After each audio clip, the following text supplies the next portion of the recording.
ছোট্ট কয়েকটা প্রশ্ন সংক্ষেপে জবাব দেওয়ার সময় বোধহয় বেশি নাই। এক হচ্ছে, আপনি বলছেন যে বাংলাদেশে 90% মানুষ মুসলমান, সেই জন্য রাষ্ট্রধর্ম ইসলাম থাকাটা স্বাভাবিক। আপনি আমাকে বলেন পৃথিবীর কয়টা মুসলিম দেশে রাষ্ট্রধর্ম হিসাবে ইসলাম সংবিধানে বা আইনে আছে? এক।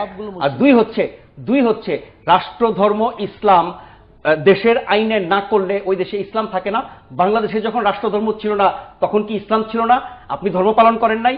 আর রাষ্ট্রধর্ম যদি কালকে আদালত থেকে বাদ দিয়ে দেয়, ওটা একটা আইনি ব্যাপার, তাহলে কি আপনি মুসলমান থাকবেন না, বাংলাদেশে ইসলাম থাকবে না? রাষ্ট্রীয় আইনে একটাকে রাষ্ট্রধর্ম বানানো আর না বানানোর সাথে কি আপনার আমার ধর্ম, কর্ম, বিশ্বাস জড়িত? আর শেষ কথা হচ্ছে, এরশাদের মতো একটা মানে কি বলে স্বৈরাচার এবং গণদুশ্মন, সে একটা মতলব থেকে রাষ্ট্রধর্ম ইসলাম বানিয়েছিল। এবং যেহেতু এটা একটি সেন্সিটিভ স্পর্শকাতর বিষয়, আপনাদের মতো বহু সংগঠন আছে যারা ধর্মের নামে উন্মাদনা তৈরি করে, সেই ভয়ে বিএনপি এবং আওয়ামী লীগ ওটাতে হাত দেয় নাই। সেটা হচ্ছে বাস্তবতা। বলেন আপনি। চারটা প্রশ্ন করেছেন, সর্বশেষ বলেছেন আপনাদের মতো অনেক সংগঠন ধর্মীয় উন্মাদনা সৃষ্টি করে। এটা অত্যন্ত আপত্তিকর প্রশ্ন এবং আপনি অবশ্যই ধর্মীয় সংগঠনগুলোকে আমি বলবো যে অপমান করবার চেষ্টা করেছেন। আপনি কি মনে করেন না যে ধর্মীয় বহু সংগঠন আছে যারা উন্মাদনা তৈরি করে দেশে? দেখুন, আপনি বলুন তো কোন সংগঠন উন্মাদনা তৈরি করে? 5ই মেতে হেফাজতে ইসলাম যা করেছিল সেটা হেফাজতে ইসলাম কোথায় করেছে? কোন তদন্তে বের হয়ে আসছে হেফাজতে ইসলাম উন্মাদনা তৈরি করেছে? এগুলো আপনারা জার্নালে বসে বললেই হবে না, গভর্নমেন্টকে বলুন তদন্ত করতে, দেখাতে বলুন। আচ্ছা, ওইটা বাদ দেন, আমার ওই প্রশ্ন। এখন আপনার বাকি তিনটা প্রশ্ন। এক নম্বর প্রশ্ন, পৃথিবীর মানে 5ই মেতে কিছুই হয়নি, হেফাজতে ইসলাম কিছু করেনি। আমি প্রশ্নগুলোর উত্তর দিচ্ছি, আচ্ছা প্রশ্নগুলোর উত্তর দিয়ে আমি হেফাজতে ইসলামের প্রসঙ্গে আসছি। মুসলিম সবগুলো দেশের রাষ্ট্রধর্ম ইসলাম। আপনি একটা মুসলিম দেশ দেখান, মুসলিম সংখ্যাগরিষ্ঠ না না কাগজে কলমে সবগুলো দেশেই, আপনার মধ্যপ্রাচ্যে। আচ্ছা, আপনি দেখেন সৌদি আরব থেকে শুরু করে আরব আমিরাত, কাতার, কুয়েত, ওমান এবং আফ্রিকার যে মরক্কো, আলজেরিয়া, সবগুলো দেশের রাষ্ট্রধর্ম ইসলাম। আপনি বলেন যে কোন মুসলিম রাষ্ট্রে যে রাষ্ট্রধর্ম ইসলাম নেই? এক বিষয়, বাংলাদেশে কি না, কিন্তু ইন্দোনেশিয়া, মালয়েশিয়া এই সমস্ত কোন দেশে তো রাষ্ট্রধর্ম ইসলাম নয়। এবং মালয়েশিয়া, ইন্দোনেশিয়া তো সবচেয়ে, ইরাক, এসব ইরান, কোন দেশে রাষ্ট্রধর্ম ইসলাম নয়। এবং এগুলো যথেষ্ট বড় বড় মুসলিম প্রধান দেশ। ইরাকে সবসময় ছিল, বাংলাদেশ তো ইরাকের বর্তমান অবস্থা বলতে পারবো না। 25টি আপনি উইকিপিডিয়াতে সার্চ করলে দেখতে পাবেন, 25টি মুসলিম দেশের নাম এমন পাবেন যাদের রাষ্ট্রধর্ম ইসলাম। বিষয় রাষ্ট্রধর্ম কিছু দেশের নাই, মালয়েশিয়ার রাষ্ট্রধর্ম ইসলাম না, ইন্দোনেশিয়া না, ইন্দোনেশিয়া তো সবচেয়ে বড় মুসলিম। ইন্দোনেশিয়ায় আমার জানা মতে রাষ্ট্রধর্ম ইসলাম, আপনি খোঁজ করে দেখতে পারেন। না, ইন্দোনেশিয়ার রাষ্ট্রধর্ম ইসলাম নয়, সঠিক নয়। যে বিষয়টি আসছে যে রাষ্ট্রধর্ম যদি ইসলাম না থাকে, ইসলাম থাকবে না, চলে যাবে, আগে ছিল না চলে গেছে, এমন না। আসলে রাষ্ট্রধর্ম এদেশের মানুষের হৃদয়ের গহীনে আমি মনে করব যে ধর্ম ইসলাম অন্তত অবস্থান করে, ইসলামকে মুছে ফেলা যাবে না। বাকি রাষ্ট্রীয়ভাবে যদি ইসলামের অমর্যাদা হয় বা রাষ্ট্রধর্ম ইসলাম না থাকলে অনেক ক্ষেত্রে ইসলামিক কার্যক্রম, ইসলামী আচার অনুষ্ঠান বাধাগ্রস্ত হবে। এবং অলরেডি আমরা দেখি তো, যখন রাষ্ট্রধর্ম ইসলাম ছিল তখনও আমরা দেখছি বিভিন্ন করার পর থেকে এখন পর্যন্ত এই সময়ে বা গত 5-7 বছরও আপনারা এবং আপনাদের মতো আরো অনেক সংগঠন অনেক অভিযোগ তুলেছেন মাঠে ঘাটে ইসলামের। আগের উত্তরগুলো শেষ করব না নতুন প্রশ্নের উত্তর দেব? আপনাকে ঠেকাতে পেরেছে? যদি আপনার আগের প্রশ্নের উত্তর শেষ করব না নতুন প্রশ্নের উত্তর দেব? না, বলেন। আচ্ছা, তো আগেরগুলো শেষ করি, এরপর নতুন প্রশ্ন করেন। তো এই বাধাগ্রস্ত হওয়ার সম্ভাবনা থাকে, সেজন্য আমরা মনে করি যে রাষ্ট্রধর্ম যদি, আপনার উত্তরে তো সম্পূরক প্রশ্ন তৈরি হচ্ছে, আপনি বলছেন বাধাগ্রস্ত হওয়ার সম্ভাবনা থাকে, অলরেডি বাংলাদেশে রাষ্ট্রধর্ম ইসলাম থাকা অবস্থায়ও বিভিন্ন সময় আমরা দেখেছি যে ইসলামী বিভিন্ন আচার অনুষ্ঠান, ইসলামী বিভিন্ন তাহজিব তামাদ্দুন এবং কার্যক্রমকে বাধাগ্রস্ত করবার একটি মহল চেষ্টা করেছে। কোথায় কারা বাধাগ্রস্ত করেছে? আপনি দেখুন, হিজাব পরা ইসলামের একটি অবিচ্ছেদ্য অংশ, হিজাব পড়তে হবে নারীদের। আপনি দেখেন যে অনেক জায়গায় নারীরা হিজাব পড়লে ইউনিভার্সিটি, কেউ যদি না পড়ে, কেউ যদি না পড়ে, আমার একটা প্রশ্ন, বাংলাদেশ কি শরিয়া আইন চলে? কেউ যদি না পড়ে তাহলে আপনারা তাকে কি করবেন? না, আমরা বাধ্য করব না। ইসলাম মানতে কাউকে বাধ্য করবার মতো ইসলামী কি বলে নেই, কিন্তু কেউ যদি ইসলাম পালন করতে চায় তাকে অবশ্যই ইসলাম পালন করতে দিতে হবে। যে কেউই, না, না, স্বাধীন হ্যাঁ, দেশে যে কেউ, কিন্তু আমরা দেখছি যে আপনি অনেকে যেমন ইসলাম পালন বাধা করতে দিতে পারেন চায় না, না, আপনি আবার বাধাগ্রস্ত বাধ্য করার করতে চেষ্টা পারেন। করা না, হচ্ছে, কিন্তু কোথায় বাধা বাধাগ্রস্ত দেওয়া হওয়ার হচ্ছে? চেষ্টা বাধাই করা বা হচ্ছে। কোথায় দেওয়া হবে? বাধা দেওয়ার যে কথা বলছেন আপনি, সেটি বিচ্ছিন্নভাবে কোথাও একটি ঘটনা ঘটতে পারে, আমার জানা মতে নাই, কিন্তু সেটি বাংলাদেশে ইসলামকেও পালন করতে চাইছে।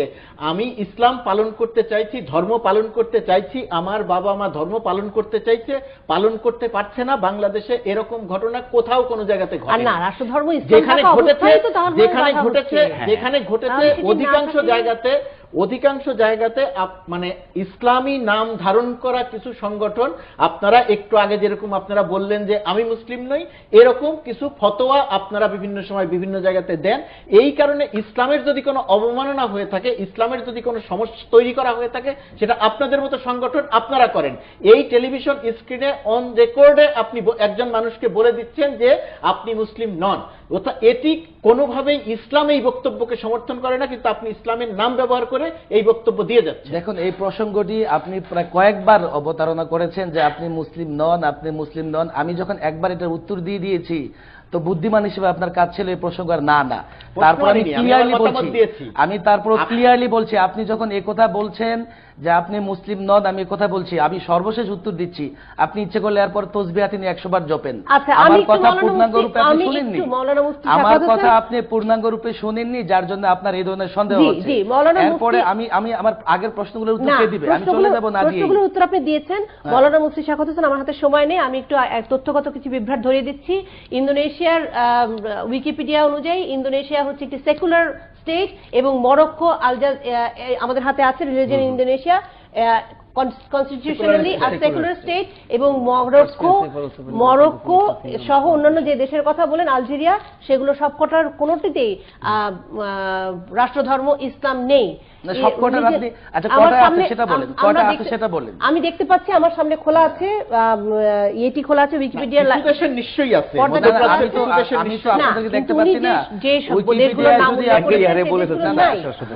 আমি তো আপনাদেরকে দেশগুলো দেখতে নেই। পাচ্ছি না, বা আপনারা হয়তো আমাকে দেখতে আমাদের পাচ্ছেন। দর্শকরা দেখতে পাচ্ছেন উইকিপিডিয়ার আমি দেখতে একটি পাচ্ছি না।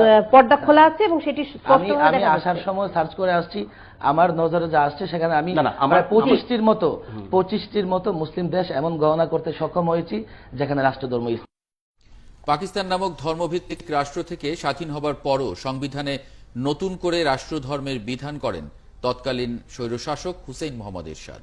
শুক্রবার সরকারি ছুটি চালু হয় তার আমলে। এদেশের সংখ্যাগরিষ্ঠ মানুষের সহানুভূতি পেতে ধর্মকে কাজে লাগানোর উপায়টিকে প্রাতিষ্ঠানিক রূপ দেন তিনি।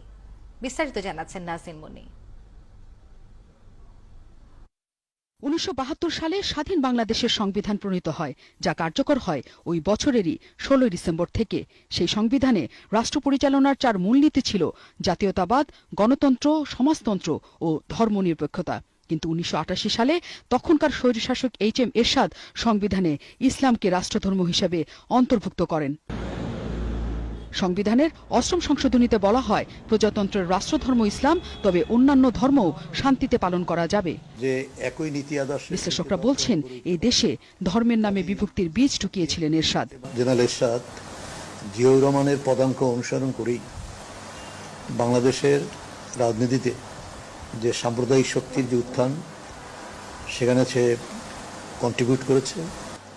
এবং জিয়াউর রহমান যেখানে ধর্মভিত্তিক রাজনৈতিক দলের উপর নিষেধাজ্ঞা ছিল, আর্টিকেল 38 সেটাকে বাতিল করে দিয়েছিল, এবং গোলাম আজমকে পাকিস্তান থেকে আসার সুযোগ করে দিয়েছিল।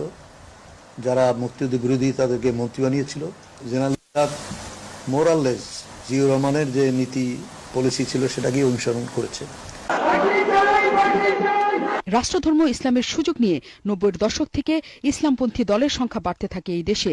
একই সাথে নানা ইসলামী দলের উগ্রপন্থা, সহিংস চরমপন্থা বিকাশ হতে থাকে। পাশাপাশি অভ্যন্তরীণ, আঞ্চলিক এবং আন্তর্জাতিক নানা ধরনের ইসলামপন্থী জঙ্গি সংগঠনের উপস্থিতি ঘটতে থাকে এই দেশে, যার ফলে ছায়ানট সারা দেশে সিরিজ বোমা হামলা, হোলি আর্টিজান থেকে শুরু করে হেফাজতের উত্থান, সবকিছুর মুখোমুখি হতে হয়েছে এই দেশকেই। তার সবচেয়ে খারাপ কাজটা আমি বলবো এইটা, জোর করে ক্ষমতা দখল করার চাইতে এটা বেশি দখল করেছে। আবার জোর করে তাকে সরানোও যায়, কিন্তু যে কাজটা করলো সেটা হলো আমাদের বাংলাদেশের মানুষের মনোজগৎ বদলে দিল। সে অর্থাৎ এই ধর্ম জিনিসটা এমন, এইটা যদি আপনি একবার এটা দিয়ে মানুষকে ব্ল্যাকমেইল করতে পারেন, তাহলে এখান থেকে কিন্তু আর সহসা মুক্তি হবে না। এখন এটা বাতিল করতে গেলে তখন দাবি হবে কেন বাতিল হবে, মানে মনস্তত্ত্বটা এমন বদলে গেছে আর কি। এটা আমাদের জন্য খুব ক্ষতিকর ব্যাপার হয়ে গেছে। বিশ্লেষকরা বলছেন, এরশাদ ধর্ম নিয়ে এই দেশে যে বিষ ঢুকিয়েছে তা থেকে মুক্ত হওয়া কখনোই সম্ভব হবে না। সেই ক্ষতি আজীবন এই দেশ আর মানুষ ভোগ করে যাবে। নাজরিন মুন্নি, ৭১, ঢাকা।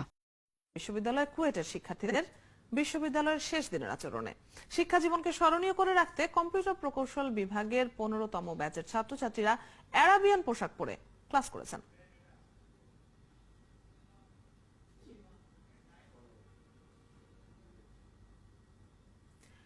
শিক্ষার্থীরা অ্যারাবিয়ান পোশাক পরে কেবল ক্লাস করেননি, মিছিল নিয়ে ঘুরেছেন ক্যাম্পাসও। শহীদ মিনারের ফলকের ওপর বসে তুলেছেন ছবি।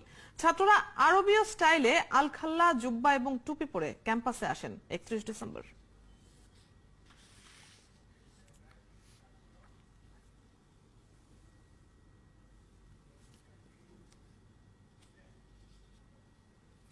কেন এমন আয়োজন করেছেন শিক্ষার্থীরা, কি ছিল তাদের উদ্দেশ্য, আমরা জানতে চাই। আমাদের সাথে যোগ দিচ্ছেন কুয়েটের ১৫তম ব্যাচের শিক্ষার্থী মোহাম্মদ পিয়াল।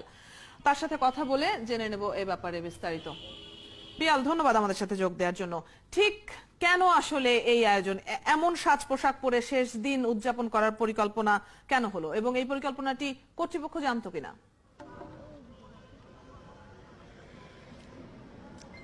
না, এই ব্যাপারে আসলে কর্তৃপক্ষ জানতো না।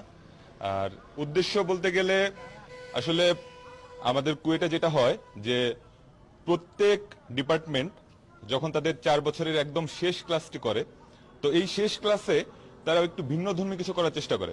যেমনটা বলতে পারেন, সবাই পাঞ্জাবি পরলো, অথবা সবাই লুঙ্গি পরলো, অথবা হচ্ছে সাউথ ইন্ডিয়ান বা তামিল ড্রেস আপ। তো এই ধরনের বিভিন্ন ব্যাপার স্যাপার উঠে এসেছে এর আগের ব্যাচগুলোতেও। তো এরই ধারাবাহিকতায় আসলে আমরা চেষ্টা করছিলাম কিছু ভিন্ন ধর্মী করার। তো এর পরে সবাই মিলে সম্মিলিতভাবে সিদ্ধান্ত নেওয়া হয় যে আমরা আরবিয়ান ড্রেসটা আমরা পড়তে পারি।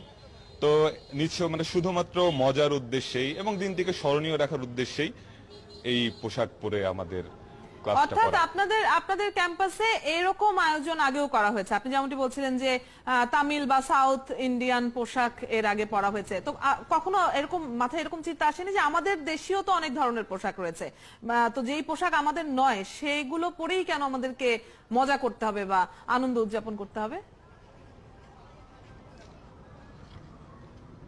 না না, দেশীয় পোশাক আসেনি এমনটা না, দেশীয় পোশাকও এসেছে। যেমন বললাম আমি, লুঙ্গি পাঞ্জাবি, এবং মানে এরকম কোনো হিসাব নিকাশ নেই যে শুধু আমরা দেশীয় পরবো বা শুধু আমরা বিদেশি পরবো। আচ্ছা, নানান কার্যক্রম করেছেন, আমরা ভিডিও দেখছিলাম, ছবি দেখছিলাম, আপনাদের নাচ হয়েছে, গান হয়েছে এবং ছবি তোলা হয়েছে। তার মধ্যে একটি বিষয় যেটি আলাদা করে নজরে পড়েছে, আমাদের হাতে যে ছবিটি এসেছে সেটি হচ্ছে শহীদ মিনারের ফলকের ওপর বসেও আপনারা ছবি তুলেছেন। বিষয়টি কি শহীদদের প্রতি অসম্মান বলে মনে হয়নি আপনাদের কাছে? না, ব্যাপারটা আসলে সেরকম ছিল না। আমাদের একটি নির্দিষ্ট স্থান আছে, বেদি, যে বেদির উপর আমরা কখনো জুতা পায়ে উঠতে পারবো না। তো আমরা সেই ব্যাপারটা খেয়াল রেখে যে আমরা আসলে কতদূর পর্যন্ত যেতে পারবো, আমরা স্মৃতিবহ করার জন্য ক্যাম্পাসে যতগুলো পয়েন্ট আছে সব পয়েন্টে আমরা দাঁড়িয়ে চেষ্টা করেছি যে আমাদের সাথে এই স্মৃতিগুলো যেন জমা থাকে। আমরা ভবিষ্যতে পরবর্তী জীবনে, কারণ এই কুয়েটের সাথে আমাদের সম্পর্ক মোটামুটি কিছুদিনের মধ্যে হয়তো শেষ হয়ে যাবে, মানে প্রাতিষ্ঠানিক সম্পর্কটা। তো পরবর্তীতে এই ব্যাপারগুলো আমরা যাতে মনে থাকে, আমাদের ক্যাম্পাসটা কেমন ছিল, এই স্মৃতিগুলো ধরে রাখার জন্য এবং শহীদের প্রতি আমরা যথেষ্ট সম্মান রেখে আমরা ঠিক যতটুকু পর্যন্ত যেতে পারবো ততটুকু পর্যন্ত গিয়ে আমরা ছবি তুলেছি। আচ্ছা, যেন তাদের অসম্মান না করা হয়। পোশাকের ব্যাপারে যে কথা হচ্ছিল, আরবীয় যে প্যাটার্নের পোশাক আপনারা পরেছেন, এটার সাথে আসলে আমাদের একটা ধর্মীয় মূল্যবোধেরও ব্যাপার জড়িয়ে থাকে। তো মজা করার জন্য এই পোশাকটি বেছে নেয়ার ক্ষেত্রে বা এই পোশাকটি পরে এরকম নাচ গান করা, ছবি তোলার ক্ষেত্রে কোনো ধরনের অস্বস্তি আপনাদের ব্যাচের কারোর মধ্যে কাজ করেনি? কেউ ভেটো দেয়নি? ধর্মীয় পোশাক বলতে আসলে যদি আপনি বলেন যে এটা মুসলিমদের পোশাক, আমি যতদূর জানি যে মুসলিমদের এরকম কোন নির্দিষ্ট পোশাক নেই যে জুব্বা হচ্ছে মুসলিমদের পোশাক। তো এটা হচ্ছে জাস্ট অ্যারেবিয়ানরা পরে, ইভেন অনেক মানে আরব দেশের যারা মুসলিম পন্থী ছিলেন না তারাও কিন্তু এই জোব্বা এবং পাগড়ি এসব পরেন। তো মানে একটা ধর্মীয় পোশাক, এই অ্যারেবিয়ান পোশাক, এই ব্যাপারটাতে আমার একটু সমস্যা আছে। মানে আমার মনে হয় না যে এটা কোনো ধর্মীয় পোশাক হিসেবে আমরা বলতে পারি। এটা একটা দেশের পোশাক বলতে পারেন, বা মধ্যপ্রাচ্যের দেশগুলোতে পরা হয় এরকম বলতে পারেন। আচ্ছা, আপনারা তো ক্লাসও করেছেন এই পোশাক পরে, তো শিক্ষকদের মধ্যে প্রতিক্রিয়া কি ছিল? বা তারা যেহেতু আগের ব্যাচগুলোতেও আসলে দেখেছেন যে আপনারা মজা করার জন্য এই জাতীয় কাণ্ড কারখানা করেন, তারা কি ব্যাপারগুলোকে স্বাভাবিকভাবে নিয়েছেন, তাই তো? জি, অনেকটাই স্বাভাবিকভাবে নিয়েছে। অনেক ধন্যবাদ আমাদের সাথে যুক্ত হওয়ার জন্য। আমরা জেনে নিচ্ছিলাম বছরের শেষ দিনে মজা করার একটা নতুন কৌশল। কুয়েটের ছাত্র